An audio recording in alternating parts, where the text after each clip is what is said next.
It's taken me to attend conferences from some of the best teachers in the world, from a business standpoint, personal development standpoint, spirituality standpoint.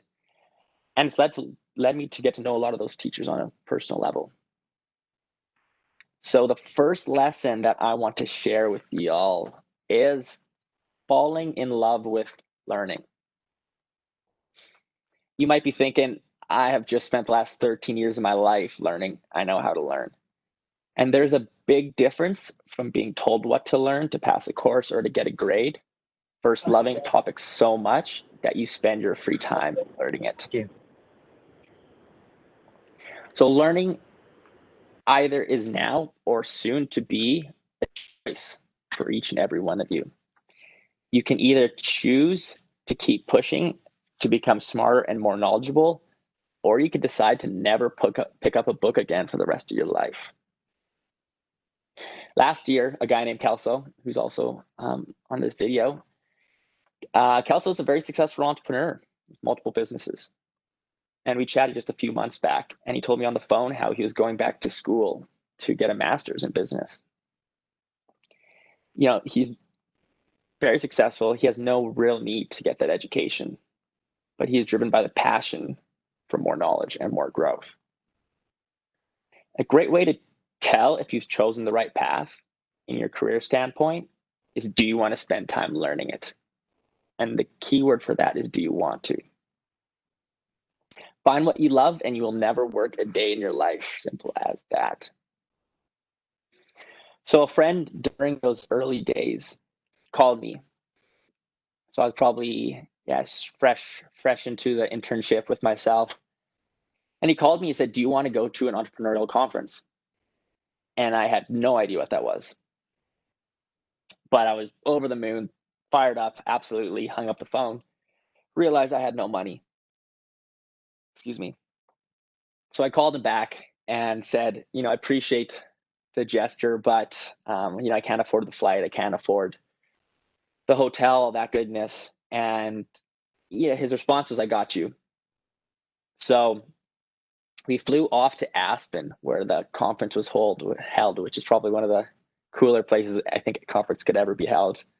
But I met a lot of kids there who were at the time just a few years older than me, and they were running big businesses. All the businesses were all different. There was e-commerce, there was brick and mortar, there was 3 people, there was 100 people, there was different business models, there was different products they sold, and I was hooked. And the idea of building a business at that point turned into an obsession for me. For the first 5 years of business, I spent pretty much every bit of extra money I had at conferences all over the US. At that time, all I really wanted to do was consume. And I got to a point where I was probably leaving to the US almost every single month. But nowadays, unlimited knowledge can be found on Google or YouTube. Success really boils down to your commitment to consume it. How to start a business, Google it. How to start an online business, Google it. What is Shopify? Google it. How does payment processing work? Same thing. How to write a business plan? Same thing. 2 weeks ago, I literally searched, what does a CEO do? And I probably watched like 2 hours of content on that topic. I personally love YouTube just because I am dyslexic, but I don't know how to do it should no longer be part of anybody's vocabulary anymore. Every bit of information you need is a few clicks away. You just got to consume. I remember I was in a mastermind in Phoenix, and a mastermind is usually a smaller collection of people. It's more of a collaboration, and it's more talking through business needs and just problems that you're facing. Versus a conference, it's more maybe someone on stage talking kind of at you. But we were at this mastermind, and it was my business partner at the time, and we were in a room, and I must have been 25 at the time, and the next youngest person was probably 40. And the gentleman at the front was talking about how to scale his fashion business over $100 million. And I remember leaning into my business partner, and I just said, we have no right being here, but I'm damn happy that we are. There is a huge benefit to y'all for being young. The thing is, people really want to help. They're either going to see a younger version of themselves, or that you might remind them of their kid. But all of a sudden, I had my phone filled with some really badass people who I can call on, and people who helped me a lot along the way. Another large benefit to being young is your guys' risk tolerance, right? Like, maybe you live at home, or maybe you have an apartment with some friends. It's a lot easier to take risks when the worst case scenario isn't that bad. Like maybe moved back in with your parents, but you just spent the last 19 years living there, so it's not the end of the world. It gets a little bit more risky when you're 35 or 40 and you have a mortgage and car payments and 3 kids to support and a wife.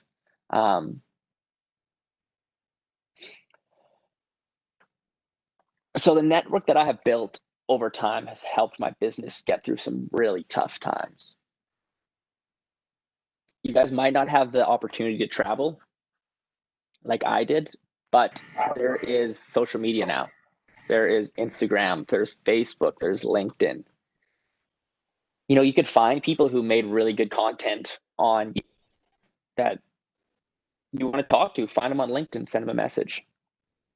If you have a business idea that you want to do, and there's some really good competitors in the space, or really cool competitors in the space, find the CEO on LinkedIn and send them a message, right? And just say, hey, I'm a student and I want to do a project on your business. Is there any way I could have 30 minutes of your time?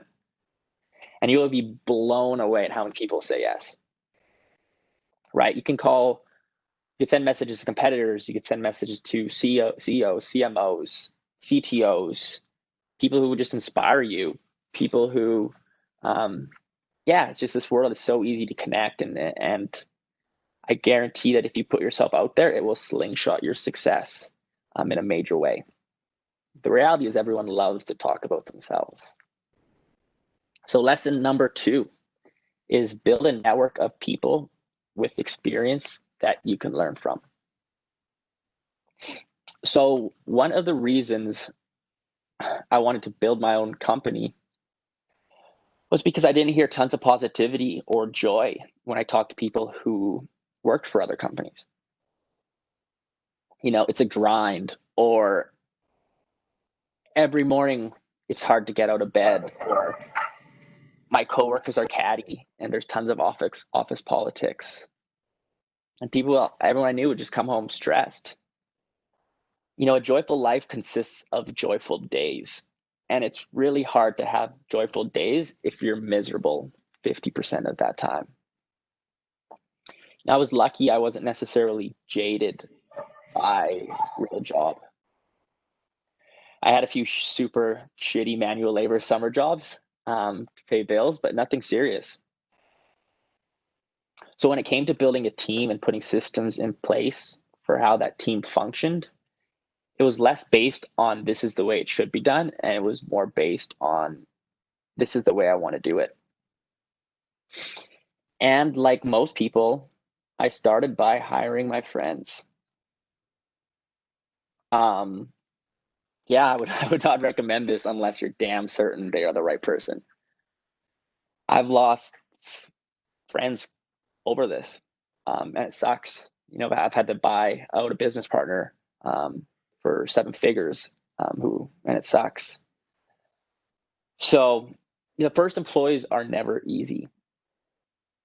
You're asking someone to take a major risk with you. Few people love that challenge, and many people don't want to take that journey. So I'm currently on my 11th office space right now. And I remember I hired my longest standing employee while in my basement of my house, where I lived upstairs and the office was downstairs. And we needed a programmer. So, we posted a job online, and we waited for applicants to roll in, and they didn't really. Very few did. The reality is we didn't have a corporate website at the time. We didn't really have a name. We were just a numbered company. And I remember one applicant seemed we seemed super interested in her, and vice versa. So I sent her a message, and her response was, "F you, you weirdo. I found your ad on Kijiji, and you want me to come to your basement." So hiring in those days was a struggle.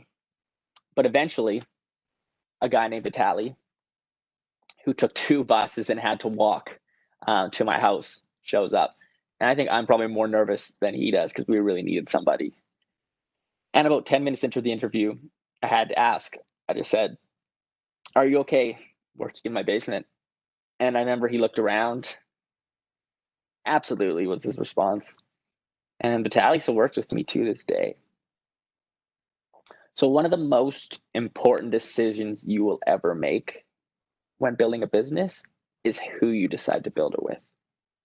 From partners, if you decide to have one, to employees or team members. Success is amplified by a high-performing team and diminished by a low-performing team. So there are countless books that you could read on how to build a great culture. But my advice I can give is find people with the same values as you. Find people you can see yourself spending a lot of time with, and that you're going to enjoy that time together. And find people who are smarter than you and complement your weaknesses.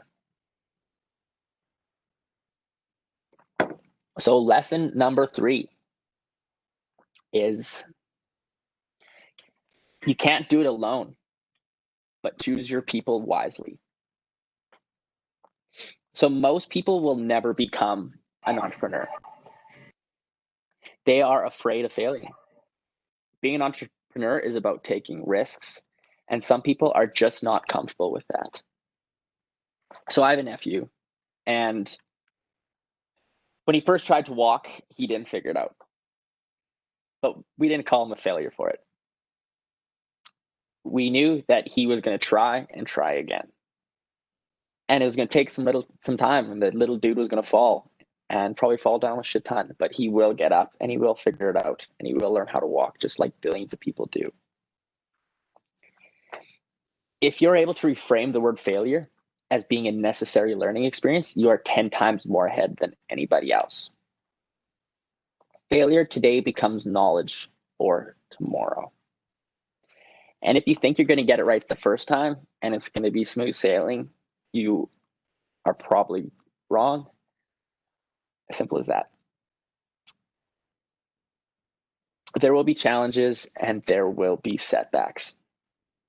I have yet to meet an entrepreneur who does not have some losses to go the wall with the wins. And personally, I've lost probably $1 million of failed ventures and ideas. But the reality is, I would not be where I'm at without those failures and those learnings. So Steve Jobs has a very powerful speech that he gives at Stanford. I hope some of you have seen it, and if you haven't, I'd highly recommend giving it a Google after this. But he talks about his bumpy path through school, how things that looked like failures or mistakes led him exactly where he needed to go. He said it's very difficult to connect the dots looking forward. You could only connect the dots looking backwards. But you have to trust that the dots will somehow connect in your future. So lesson number 4 is you're going to fail. And it's important that you get back up. Cool. So let's go a little deeper now. When I first started my business partner at the time, we created a vision board. And for anyone who doesn't have something like this in their life, I highly recommend building something like this.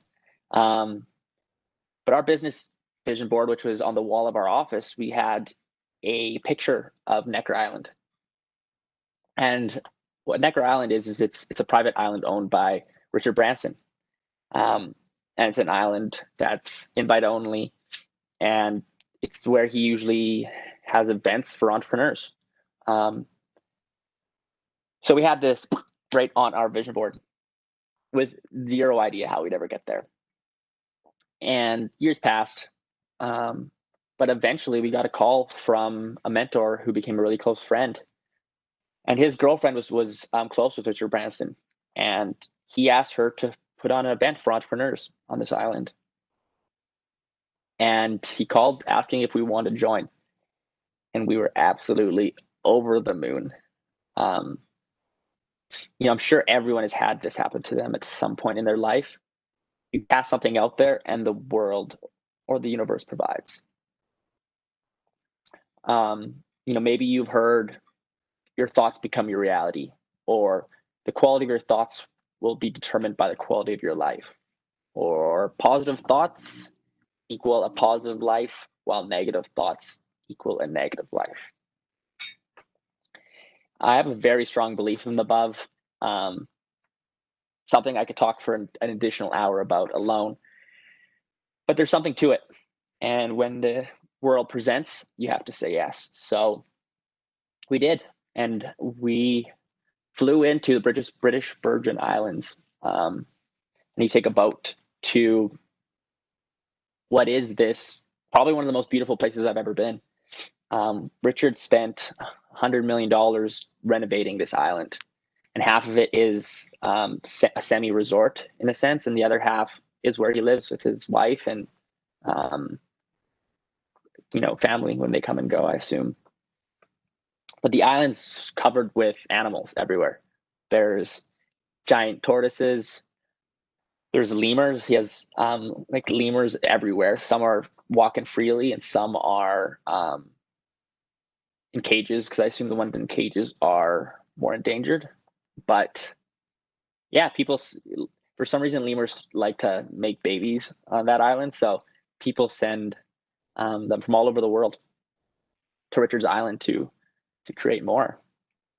So I was sitting on the beach one night with my buddy Paul, who gave me the invite, and he asked me, "Why do you want to be an entrepreneur?" And the first things that came to my mind were like financial freedom, right? But I had probably at the time had no idea what that meant. Cars, girls, partying. And he laughed. And then he told me something that would stick with me probably forever. As he says, "What does a great life look like?" If you were 80 and you look back on your life, what would make it a great success? So understanding your why and what drives you is lesson number 5. So you guys and girls are young. You have a blank canvas. So I challenge you to learn your why. Your why is what will pick you up when things get hard. And you will need to get picked up for times in your life. Your why just can't be a thing or something materialistic. The one lesson I can say to you, which few will probably believe, is money does not buy happiness. It's one of those things that you can never fully understand until you live it yourself. But one of my favorite quotes is from a guy named Jim Carrey. And he says, "I think everyone should get rich and famous and do everything they ever dreamed of so they can see that it's not the answer." So career and finance is just one facet of life, right? There's health, right? How long do you want to live? Do you want to stay fit into your 60s, or are you totally okay with getting the belly, right? There's knowledge. Do you want to be a lifelong learner? If so, of what? How many books do you want to read a year? Right? There's character. How do you want to show up? How do you want to make people feel? What do you want people to say about you? There's spirituality. What do you believe in and why? There's love relationships. What kind of partner do you want to be? And how much work are you willing to put in to be a good partner? There's family. Do you want a family? Do you want kids? Do you want a husband or wife? There's friends. Do you see yourself keeping certain relationships alive even when life gets busy? And then there's adventure. Where do you want to travel to? What do you want to see? What do you want to experience? So when you build your why, I recommend you look at a well-balanced life and not just career and finance, because there's so much more to that. Think about the person you want to become and how do you want to be remembered? Zoom out to when you're 80. You guys have a lot of life to live and a long time to fulfill those goals. Just remember, it is a marathon, not a sprint. So once you have your whys, it's now a question, really, of how hard you're willing to work to achieve it. For me, I realized a large aspect of my why was freedom, and that freedom was to travel. I want to leave this world knowing I saw and did it all, and it drives me, really. It's what gets me up every morning. It's what allows me to push through the shit that being a business owner can throw at me. And because of that, I've traveled to 40 countries and it's led me on some pretty wild adventures and some life-changing experiences. Memories that I will cherish and value, more than anything I've ever owned. So my last lesson for everybody is enjoy the ride. I'm going to drop the most cliche bit of knowledge, but it took me a long time to really understand this. Happiness comes from the journey, not the destination. The destination is a forever moving target. And as soon as you hit that target, you will raise it. And when you hit that next target, you will raise it. You can't live life thinking I will be happy when ... The only time that exists is the present moment. So to recap what I've talked to you guys about, I have found these 6 lessons to be the most important on my journey to building both a great business and a great life. So love falling in love with learning. Surround yourself with people who have the same goals and values as you.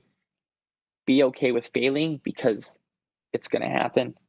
And understand your why, because it will slingshot you to new heights you didn't even know exist. And enjoy the ride. So in no way is this a foolproof step-by-step guide in any way, shape, or form. Your journey will be different than mine. But I hope these lessons that I have learned during my journey will help you on yours. Thanks, everybody. Awesome. Thank you, Daniel. So we have time for any everything clapping. You did awesome. It was amazing. Thank you so much. If anybody has any questions, we have time now. It would be great if you turn your camera on, unmuted to ask the questions. You can turn your camera off again after, but it's really nice to see faces.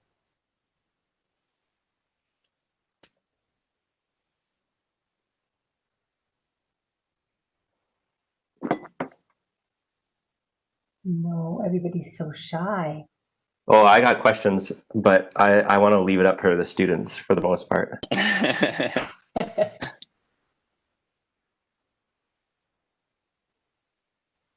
Well, I don't know, Kelso. They're pretty quiet, hey? You may have to lead. Kick it off. I have some too, so you go first, Kelso. Well, you could go ahead. It looks like there's one that came up in the chat as well.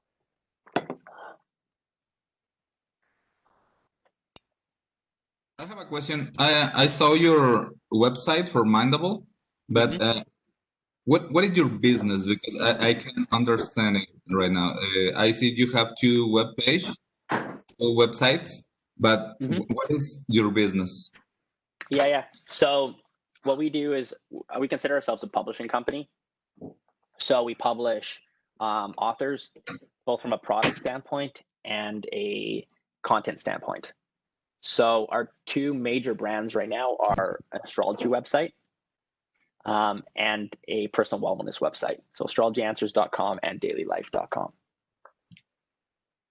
And then our goal as a company is to systematize how we create brands from a content, product, and ad revenue standpoint, and then replicate it across multiple industries. So right now, like I said, we're astrology and wellness, but then the next one we're probably gonna get to is gonna be parenting. Thank you. There was a couple questions in the chat. So Anna asks, first of all, she said, great presentation. Thanks, Anna. What if you feel you are meant to have a business, be an entrepreneur, but you don't know what kind of business?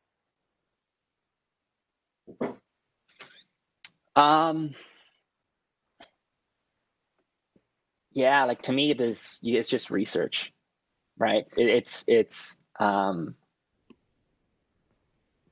Googling a lot of stuff. And eventually you're gonna find like a matrix of things that interest you more than others, right? And you start building that matrix and just start kind of crossing out the ones that don't seem valuable compared to the ones that do. And then once you kind of narrow it down is where you can do the deep research and figure out what are the competitors, what are they selling, how are they selling it, what's the pricing model, and that's a huge area where you could use calling the competitors, like I mentioned. I mean, you'd be so surprised at who you can get on the phone. I wouldn't tell the CEO that you're trying to build a competitive company, but I'd tell them that you're a student and you just want to pick his brain. But it's one of those things that it's a lifelong relationship, usually with your business, or if not, it's a large commitment from a year standpoint. So be certain, right? Don't just jump on the first thing that comes across your plate. Be damn certain it's something you really want to pour yourself into, because you're really going to have to. Hope that helps. I don't know how to say this name. Adetoyis has asked if you could please repeat the 6 steps again, because he missed a couple. Cool. So, okay, let me scroll here. The first lesson is fall in love with learning.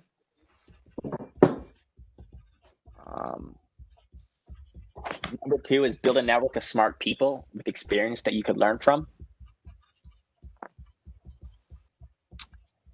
Number 3 is you can't do it alone, but choose people wisely.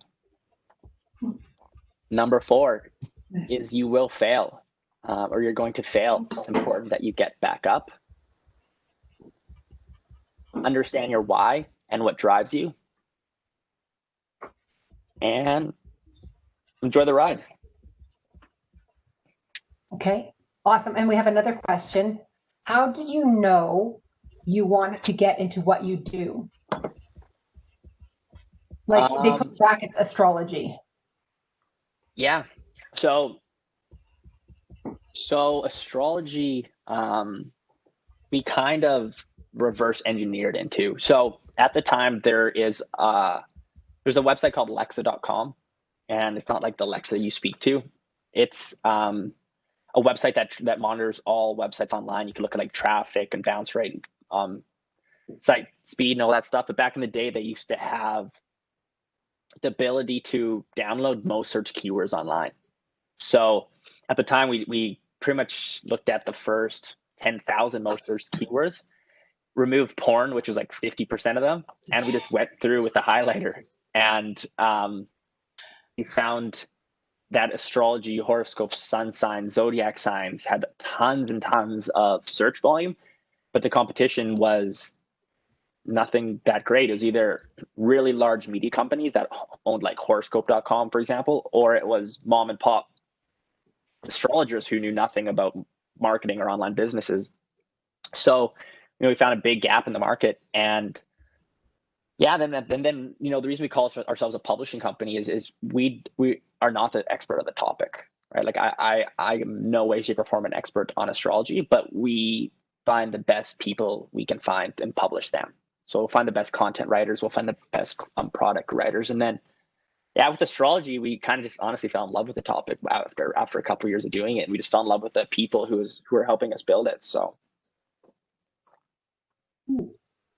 I have a question from Josh Daniel, whose camera and mic isn't working. He has lots of ideas for business startups. Anyways, his main setback for starting one is that he's scared that he may not survive because he cannot afford to lose the money he would put into it. Does he start young, or does he wait till he has enough capital and knowledge? Yeah, it's a hard question. Like I was fortunate enough that my business partner put $10K into the start of everything. So we've never had to take on investments. It's always been self-funded. So I've been lucky in that sense. The cool thing is starting online businesses can be so cheap now, right? Like between setting up Shopify, sourcing a product, creating a digital course, even running Facebook ads, like it's not a crazy expense to do.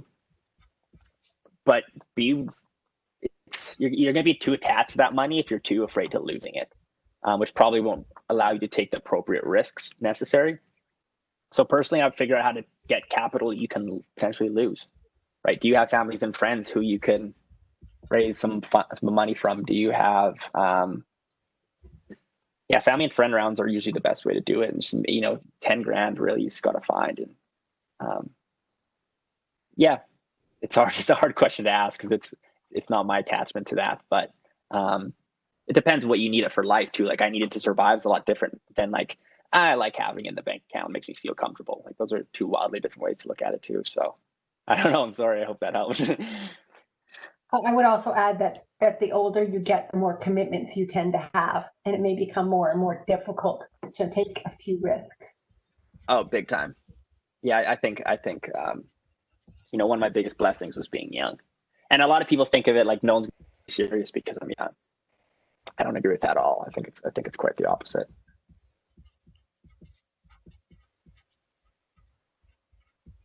Any other questions? Kelso? Yeah, I'm maybe questioned somewhat, but probably just more, kudos to Daniel. I think that it's a good presentation, but also Daniel really downplayed himself. He's got the lifestyle that people dream of. If you check out his Instagram and just the accomplishments that have been made, he really downplayed it a lot, because I look up to Daniel and met him a couple of years ago, and he's living a lifestyle that all of us wish to have. He's got a lot of valuable lessons in this. I guess one would be I appreciate the friendship and the motivation as well to keep each other striving for more. I guess, would you suggest that students would start a business fresh out of school, or do you think they'd wait a bit and learn from somebody else before they start? Personally, I think the best teachers in the world are online, right? Like it's, your profs are probably, amazing. But, YouTube is going to have people who have a lot more accomplishments. And the crazy thing is there's such good courses online too. Like there's Udemy, there's just, everything you need to know knowledge wise is online. You're going to miss There's Nate. There's Nate, exactly. There's Nate. I see what you guys are already at, Nate. Yeah. But I wouldn't wait. You only have one life, and unless the opportunity that you have, Kelso, is to work with someone who's just a total badass, and you're like, I would love to, get taken under their wings, per se, for a year and just learn everything I can. If an opportunity like that came up, I would 100% take it. But if you're just, doing data entry 9 to 5, then to me, I would just say that's probably a waste of your time. Sarah has a question. Can you recommend any books, podcasts, audibles that you found helpful? Oh shit. Yeah, let me look here real quick. Too many. Oh darn. Yeah, I didn't prepare for this one at all. I think So would it be helpful if we put a list together and sent it to you, and we could send them to everybody? Sure, that would we be could definitely super. do that. Yeah. A few off the top of my head would be Think and Grow Rich, by Napoleon Hill. Napoleon Hill. That's, I think, the most. That's probably just it's out there because it's quite old, but it's phenomenal.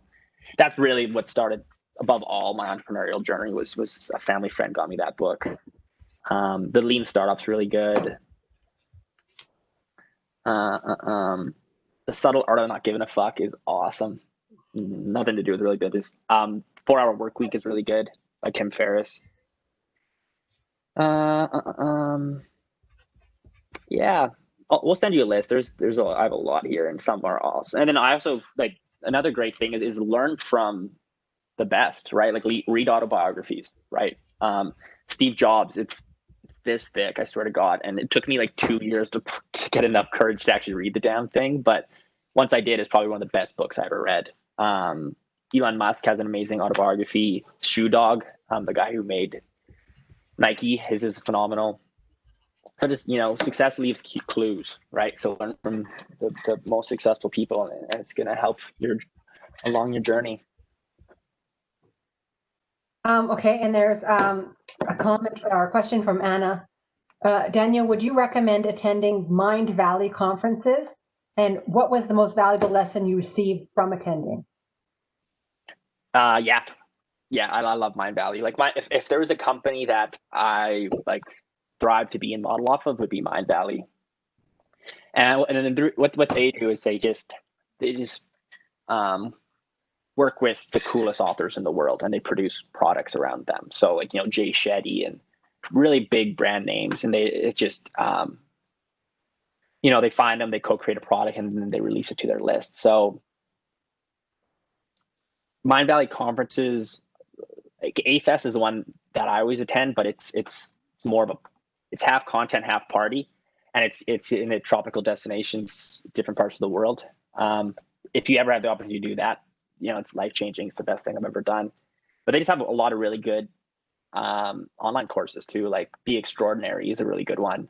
Lifebook is a really good one. So yeah, I think everything Mind Valley puts out is worth consuming. Okay, got a couple more. I'm not sure what this one means, but I'll maybe you'll get it. Adam is asking, how do you see the idea of investments now versus when you started? The idea investments. The idea of investments. Oh, of investments. Yeah, I'm not sure what that means. Yeah, like investing in the stock market. Maybe I'll add it to that one. Do you think you would rather invest in yourself and money in your company, or are you thinking about, now that you'd say have success or financial money, I guess, or means, you'd put that money into the stock market or real estate or new startup ventures or something that's more stable? What would you do now?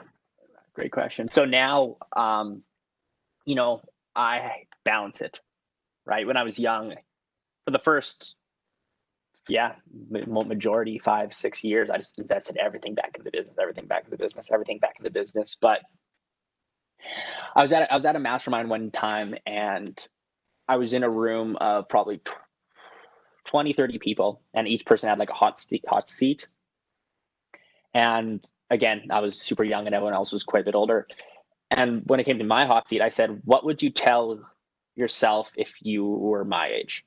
And we just went around the room and everyone talked. And one thing that was brought up multiple times was pay yourself, because businesses come and go. And too many people invest, and then when it's gone, they have nothing to show for it.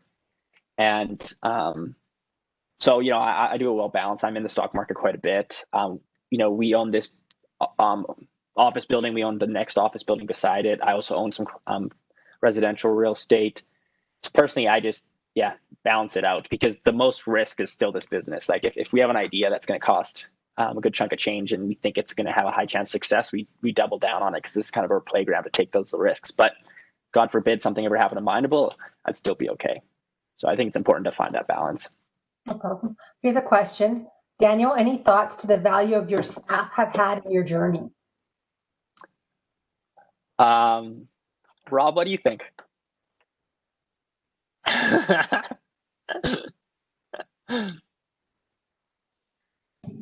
Sorry, I was replying to someone else. I didn't hear the question.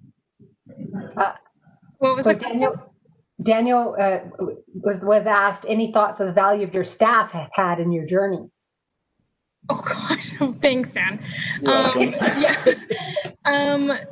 Like Don alluded to earlier, I think it's super important that you work with people that, you know, think the same way that you do or have the same values as you do. And this is the first company I've ever worked for that like really pushes for that. And like, it's not a typical interview. When I came in here for my first interview 3 years ago, it's very people first and like, can we connect, and what are you like? And on top of that, what can you do? So I don't know. I think it's super, super important. And like, we have an amazing culture here and a company full of badass young individuals who kick ass. And I think that all comes from Dan pushing forward on ensuring that's the number one thing here. I hope that's thanks, Rob. Yeah, I appreciate that, Rob. Yeah, again, like I, kind of alluded to a little bit, I just wanted to build a place that I loved, right? Like you work 50% of your waking life, and why not build the coolest thing you can? So it's like the old office. This one's a little bit more grown up, but the old office had, Nerf guns. It had arcade basketball, ping pong, pool. We did Fun Fridays we can't do that because of COVID, but we do Fun Fridays where every month we take off a half day, and as a team, we just go do something cool in Edmonton, right? For team building purposes, but connection purposes, because happy people do better work. Simple as that. People who feel connected to the people they work with, there's going to be more synergy between the team. So yeah, it's just, treat people as you want to be treated. Simple as that. Okay. Joel has a question. He says, hi, Daniel. What was the biggest hurdle you had to face when you were just starting your business, and how did you overcome it? Oh, lady.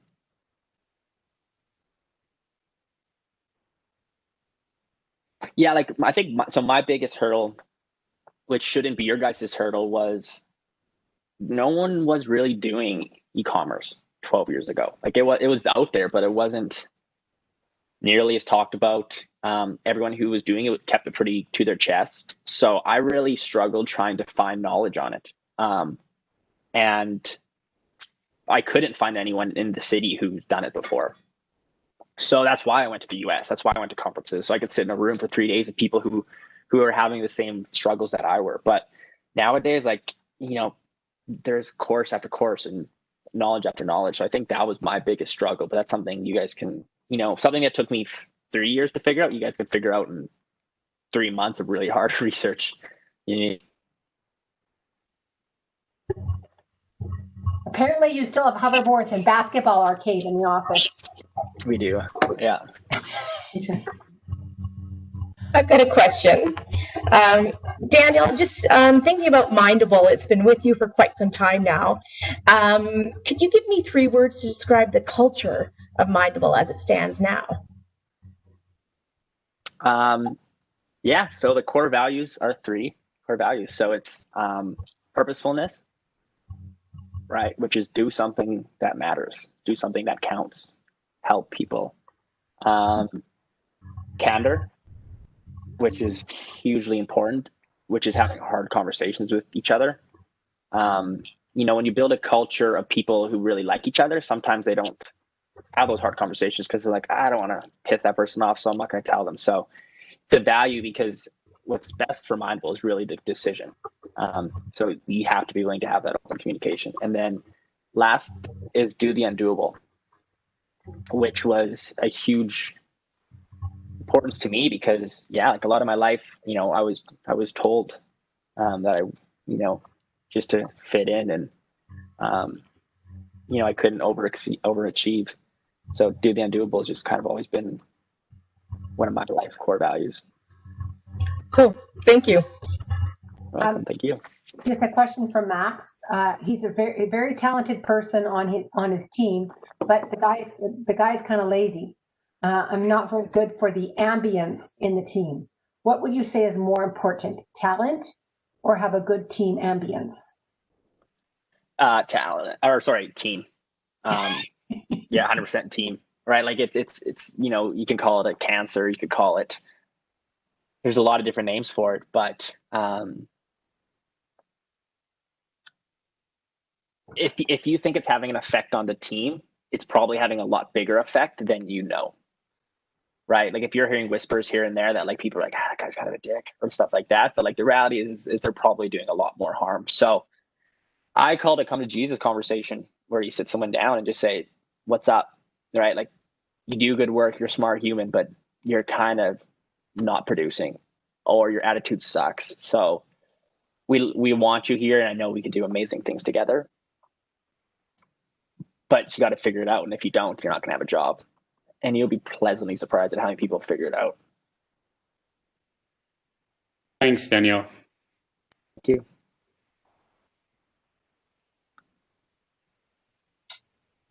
Any other questions?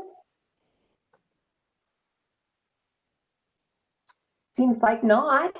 So I hope you all can just help me thank Daniel for doing such an amazing session. I know you were like, oh, when I asked you, but you did awesome. And I appreciate it. It made my day.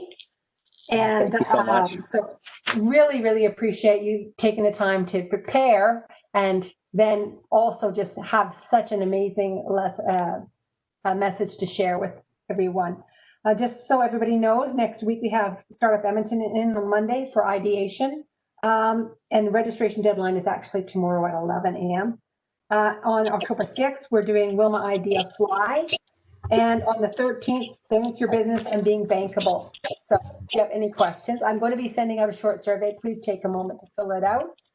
And thank you, everyone, for joining us today. Thanks, everybody. Really appreciate it. Thank